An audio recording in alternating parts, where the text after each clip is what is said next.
So, hello everyone, welcome to the episode 1 of Things I Wish I Knew Sooner.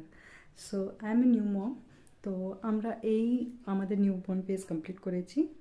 Newborn page বলবো না, actually 3 months complete হয়ে গেছে আমাদের। তো অনেকে বলে কি প্রথম 3 মাস বাচ্চারা খুব ঘুমায়। ভুল বলে তারা, ঘুমায় না বাচ্চারা। আমি তো দেখেছি।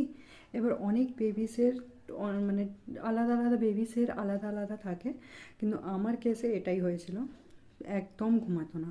প্রথম 20-25 দিন ঘুমিয়েছে, দিনের বেলা ঘুমিয়েছে, রাতের বেলা নয়। রাতের বেলা ও শুদ্ধ কান্না করে গেছে, কিন্তু 20-25 দিন পর থেকে ও তো না দিনের বেলা ঘুমাতো না রাতের বেলা ঘুমাতো।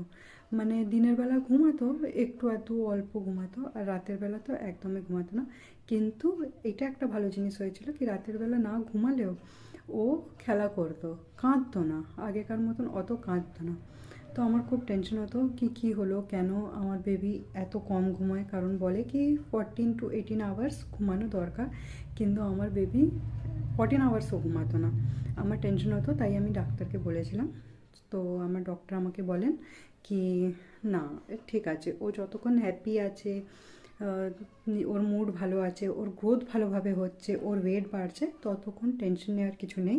অনেক বাচ্চারা কম ঘুমায়, অনেক বাচ্চারা বেশি ঘুমায়, তো তাতে ভয় পাওয়ার কিছু নেই। তো যদি আমি এটা আগে জানতাম তো আমার এতটা টেনশন হতো না। তাই আমি এখানে শেয়ার করছি, কি জানি কারোর যদি হেল্প হয়ে যায়।